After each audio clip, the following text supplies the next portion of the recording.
नमस्कार नमस्कार सर्व माता बहिणांना माझा नमस्कार। लाडकी बहीणच्या अटी शर्ती जे शिथिल केलेले आहे तरी देखील महिला सेतू सुविधा केंद्रावर अत्यंत गर्दी करत आहे।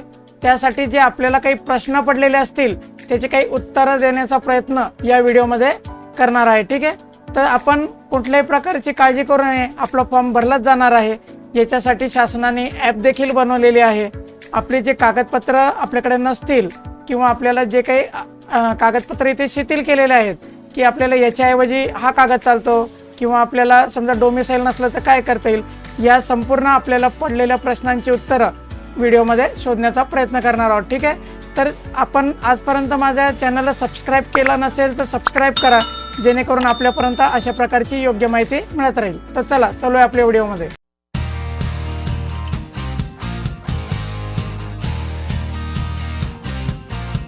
तर आपण इथे जाणून घेऊ की आपल्याला कोणते कोणते प्रश्न पडलेले आहे आणि त्याच्यासाठी आपल्याला काय उत्तर मिळणार आहे। ठीक आहे, सर्वप्रथम आहे की सेतू सुविधावर प्रचंड गर्दी होत आहे, यावर तोडगा काय आहे। ठीक आहे, तर याबद्दल असं म्हणणं आहे की महिला व पुरुषांनी सेतू सुविधा केंद्रावर जाण्याची गरज नाही आहे, कारण आता आपण घर बसल्या सुद्धा ॲपद्वारे आपल्याला इथे अप्लाय करता येणार आहे। त्यानंतरचा प्रश्न आहे की अशिक्षित महिलांना ॲपची माहिती नाही, मग त्या अप्लाय कशा करतील। यासाठी शासनाने व्यवस्था केलेली आहे की शहरामध्ये मनपा किंवा नगर परिषद अधिकाऱ्यांना कॅम्प घेऊन तर ग्रामीण भागात ग्रामपंचायतीत अंगणवाडी सेविका आणि त्यांचे सुपरवायझर किंवा ग्रामसेवक किंवा तलाठी यांना अर्ज भरून घेण्याचे निर्देश देण्यात आलेले आहेत। यानंतरचा प्रश्न आहे जिथे ऑनलाईन सेवाच मिळत नसेल किंवा इंटरनेट चालत नसेल अशा ठिकाणी आपण काय करायला हवे। ठीक आहे, ऑनलाईन सेवा मिळतच नाही अशा ठिकाणी काय करणार। तिथे ऑफलाईन म्हणजे मॅन्युअल अर्ज भरण्याची सोय आपल्याला शासनाने करून दिलेली आहे। त्यामुळे आपण ग्रामीण भागात राहता का शहरी भागात राहता त्याप्रमाणे आपण आपल्या तिथल्या ऑफिसला व्हिजिट करून हे विचारू शकता। यामध्ये अजून एक प्रश्न आहे की ही ॲप शासनाने काढली पण ॲप जर नाही चालली तर आपला अर्ज कसा होईल। तर यामध्ये उत्तर आहे यात काही तांत्रिक अडचण आहे आणि ही येत्या 2 ते 4 दिवसामध्ये सॉल्व्ह होणार आहे। सॉल्व्ह झाल्यानंतर आपल्याला मुभा वाढवून दिलेली आहे, आपल्याला तारीख वाढवून दिलेली आहे, त्यामुळे आपला ॲप्लिकेशन होणार आहे। कारण 31 ऑगस्ट 2024 पर्यंत आता आपण याला अप्लाय करू शकता। सगळ्यात महत्त्वाचा मुद्दा आहे की या ॲप्लिकेशन सोबत आपल्याला कोणकोणते कागदपत्र जोडावे लागणार आहे। ठीक आहे, शासन निर्णयानुसार आतापर्यंत उत्पन्नाच्या दाखल्याऐवजी आता आपल्याला केशरी किंवा पिवळ्या रंगाचे रेशन कार्ड इथे चालणार आहे। ठीक आहे, आदिवास प्रमाणपत्राची सक्ती केली होती, त्यासाठी आता शासनाने सोय करून शाळा सोडल्याचा दाखला, जन्म दाखला, निवडणूक ओळखपत्राची प्रत आपल्याला इथे जोडणीसाठी चालणार आहे असं सांगितलेलं आहे। जर रेशन कार्ड नसेल किंवा रेशन कार्ड ऑनलाईन आहे तर काय करावे। जर आपल्याकडे रेशन कार्ड नसेल तर आपल्याला ते काढून घ्यायचं आहे आणि जर ज्याच्याकडे ऑनलाईन पद्धतीने रेशन कार्ड असेल त्याने ते हस्तगत करून आपल्याकडे ठेवायचे आहे। बऱ्याच लोकांना हे माहीत नाही की अर्ज भरण्याची शेवटची तारीख काय आहे। ठीक आहे, तर यासाठी आपल्याला सांगतो की 31 ऑगस्ट 2024 ही अंतिम दिनांक ठेवलेली ॲप्लिकेशन करण्याची। त्याच्यामुळे आपल्याकडे आता बराचसा वेळ आहे, काळजी करू नका, आपला फॉर्म नक्की होईल। त्यानंतरचा प्रश्न आहे की समजा उशिराने जर रजिस्ट्रेशन केले तर आपल्याला याचा लाभ मिळणार आहे का नाही मिळणार आहे। तर आपलं उशिरा जरी रजिस्ट्रेशन झालं तरी आपल्याला जुलै महिन्यापासूनच याचा लाभ चालू होणार आहे। जरी आपलं ऑगस्टमध्ये ॲप्लिकेशन झालं तरी पण आपल्याला जुलै ऑगस्ट दोन्हीचे पैसे मिळणार आहेत। यामधला मूळ प्रश्न आहे की बँक कोणती असावी। बऱ्याच लोकांचे हे प्रश्न आहेत। बँक आपली जी काही बँक आहे, ज्या बँकेमध्ये आपण KYC करतो किंवा KYC करू शकतो अशा प्रकारच्या सर्व बँका इथे आपल्याला चालणार आहेत, परंतु त्यासाठी आपलं आधार कार्ड आपल्या बँक अकाउंटशी लिंक असणे गरजेचे आहे। त्यानंतरचा प्रश्न आहे ज्याचं खातंच नाही बँकेमध्ये त्यांनी काय करायचं।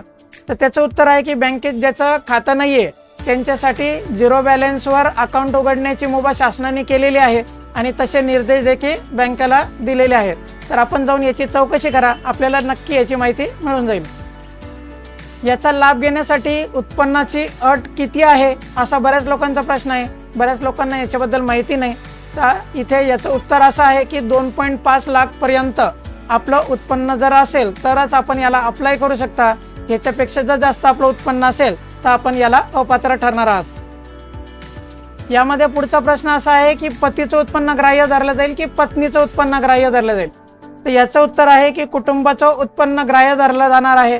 त्याच्यामुळे जर दोघं नोकरी करत असतील तर दोघांचं उत्पन्न ॲड होईल, आणि जर दोघांपैकी कोणी एक जण नोकरी करत असेल तर त्याचं उत्पन्न 2.5 लाखाच्या पुढे नको. त्यानंतरचा एक महत्त्वाचा प्रश्न आहे की साधारण किती वर्ष आपल्याला याचा लाभ घेता येणार आहे. तर जोपर्यंत शासन ही स्कीम रद्द करत नाही तोपर्यंत आपल्याला या स्कीमचा फायदा घेता येत राहणार आहे. नंतरचा प्रश्न असा आहे की दरवर्षी उत्पन्नाचा दाखला काढावा लागेल का. तर यासाठी उत्तर आहे की नाही, आपल्याला दरवर्षी उत्पन्नाचा दाखला काढण्याची गरज नाही, कारण आपण 31 ऑगस्टपर्यंतच याला अप्लाय करू शकता. त्यामुळे दरवर्षी उत्पन्नाची आपल्याला अट नाही. त्यानंतरचा प्रश्न आहे की योजनेचा प्रत्यक्ष लाभ कधी मिळेल. तर याचं उत्तर आहे सरकारने जुलैपासून लाभ देण्याचं ठरवलेलं आहे. त्यामुळे आपण ऑगस्टमध्ये जरी आपलं ॲप्लिकेशन झालं शेवटच्या तारखेला तरी आपल्याला जुलैपासूनच याचा बेनिफिट मिळायला सुरुवात होणार आहे.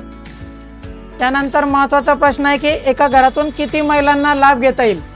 तर सर्व महिलांनी घरातले अर्ज करायचा आहे, कारण की ज्या महिला याच्यासाठी पात्र ठरतील, घरामध्ये ज्या काही लेडीज असतील त्यांनी सर्वांनी अर्ज करायचा आहे, म्हणजे ज्या पात्र ठरतील त्यांना याचा लाभ घेता येणार आहे. त्यानंतरचा प्रश्न आहे की अविवाहित तरुणींना कोणते उत्पन्न मिळत नसेल तर त्यांना योजनेचा लाभ मिळेल का. तर याचं उत्तर आहे त्यांनीही अर्ज करावा. योजनेचा लाभ आपल्याला मिळणार आहे, त्याच्यामुळे आपण याच्यासाठी पात्र होण्यासाठी आपल्याला ॲप्लिकेशन करावंच लागणार आहे. महत्त्वाचा प्रश्न आहे की आधार कार्ड किंवा पॅन कार्ड नसलेल्यांना या योजनेचा लाभ घेता येईल का. त्यासाठी सांगितलेलं आहे की योजनेच्या लाभासाठी रेशन कार्ड किंवा निवडणूक कार्ड अर्जासोबत आपण जोडलं तरी चालणार आहे.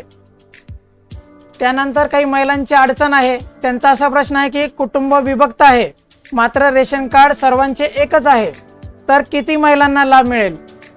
याबाबत शासन योग्य तो निर्णय घेईल आणि त्यानुसार आपला अर्ज छाननी करून पात्र का अपात्र हे आपल्याला सांगितले जाईल. तर याप्रमाणे अनेकसे प्रश्न आहेत, त्याचे उत्तरं देण्याचा मी प्रयत्न करेल. जेवढी माहिती याच्याबद्दल मिळत आहे तेवढी मी आपल्यापर्यंत पोहोचविण्याचा प्रयत्न करत आहे.